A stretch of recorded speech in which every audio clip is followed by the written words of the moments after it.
Fala galera, muito bem-vindo ao canal Ideias em Colisão e hoje a gente vai mergulhar na filosofia, mas de um jeito diferente.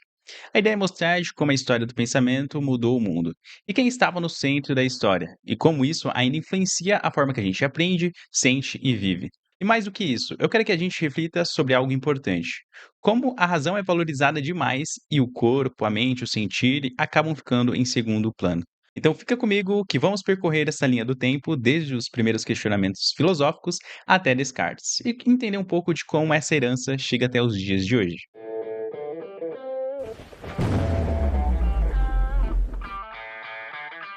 Antiguidade, o homem questionando o divino. Na filosofia antiga, o ser humano começou a olhar o mundo de um jeito diferente. Ele olhou para o céu, para os deuses, para o que era considerado místico e começou a fazer perguntas fundamentais. O que é real? Como existe o divino? Qual é o papel do homem nesse universo? Esses questionamentos eram muito ousados, porque ainda existia muita crença no sobrenatural. Mas o homem começou a perceber que podia investigar por conta própria. É nessa fase que nasce a curiosidade, a vontade de entender a realidade, sem depender apenas da autoridade dos deuses ou dos sacerdotes. A gente percebe que, mesmo naquela época, a busca pelo conhecimento já começava a colocar o homem como protagonista, investigando, observando, refletindo sobre si mesmo e o mundo ao seu redor. É claro que o divino ainda estava presente, mas o ponto importante é a razão que começou a surgir como uma ferramenta do homem para entender o universo. E é justamente nesse passo que marca o início da filosofia. Não é só acreditar, é questionar, é investigar, é pensar por si mesmo. Esse impulso de questionamento é essencial porque ele é a base de tudo que a gente faz hoje. A ciência, a matemática, a arte, a filosofia. Tudo começou com o movimento de colocar o homem no centro da investigação. Idade Média, Deus no centro. Aí veio a Idade Média e tudo mudou. Deus passou a ser o centro de tudo. A visão do mundo mudou. Tudo era interpretado a partir do divino. O homem deixou de ser protagonista absoluto da investigação. A razão começou a ser guiada pela fé e a moral divina. A arte, a ciência, a educação, tudo precisava passar pelo crivo do que era considerado correto diante de Deus. E isso não é ruim por completo. A fé deu sentido e coesão social, valores éticos, mas, ao mesmo tempo, o homem começou a perder a autonomia sobre o próprio pensamento. Ou seja, a centralidade passou de uma investigação individual e racional para algo que depende do que estava acima do homem. E essa mudança mostra como a história filosófica é uma dança entre o humano e o divino. Às vezes a razão e o questionamento predominam, às vezes a fé e a centralidade de Deus predominam. Renascimento, o homem volta ao centro. No Renascimento, o movimento se inverte de novo. O homem volta a ocupar o centro da criação, da arte, da ciência e do conhecimento. É a época das grandes descobertas, da pintura, da escultura, da anatomia e da observação da natureza. Leonardo da Vinci, Michelangelo, Galileu, todos são exemplos de homens que colocaram a investigação humana no centro. O foco volta a ser o homem que observa, que cria, que experimenta, e é nesse momento que a valorização da experiência e da observação direta e da sensibilidade que ganha força.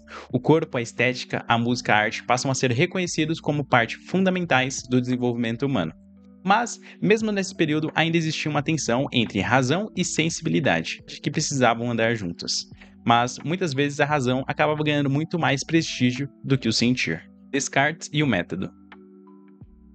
E é nesse cenário que surge René Descartes. Descartes aparece no momento em que o mundo queria certeza, queria método, queria segurança do conhecimento.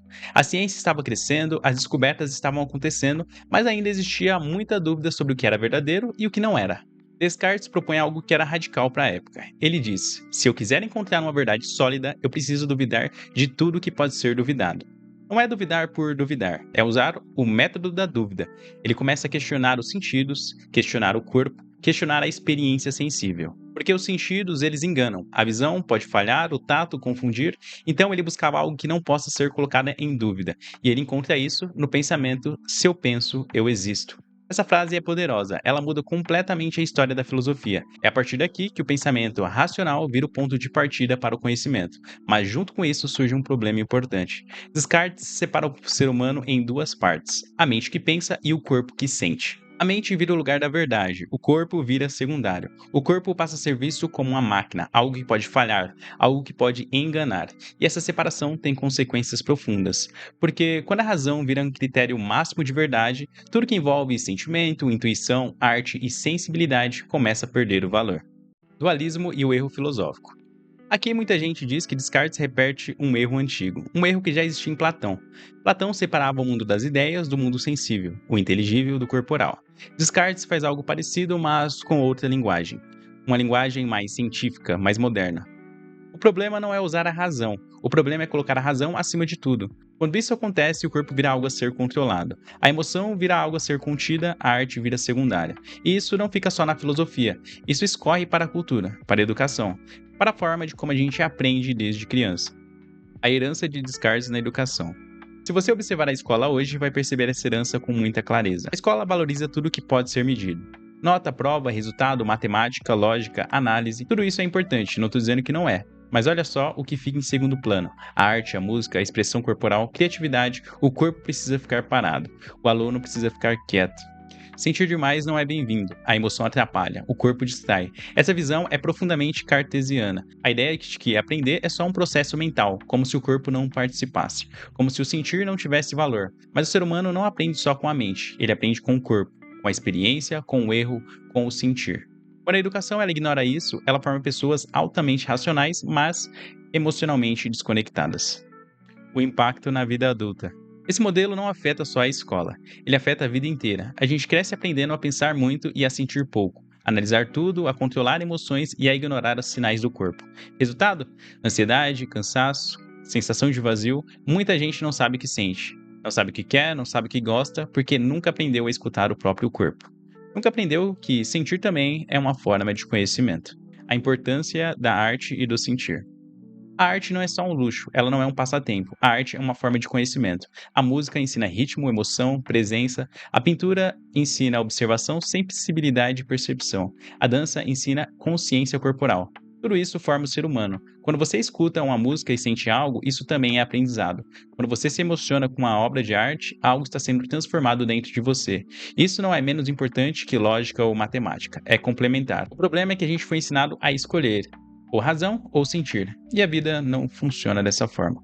Talvez o grande desafio do nosso tempo seja integrar aquilo que foi separado. Pensar e sentir, razão e corpo, ciência e arte. Não é abandonar a lógica, é parar de idolatrá-la. Não é rejeitar a razão, é colocá-la no lugar certo. A razão é uma ferramenta, não é o todo. O corpo também sabe, a emoção também ensina. Quando você aprende a escutar isso, a vida muda. As decisões ficam mais alinhadas, o aprendizado fica mais profundo, a experiência fica mais humana. Talvez a filosofia não sirva para dar respostas prontas, talvez ela sirva para lembrar algo de que a gente esqueceu.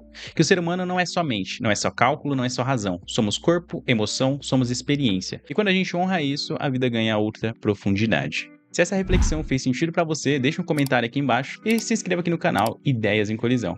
A gente se vê no próximo vídeo.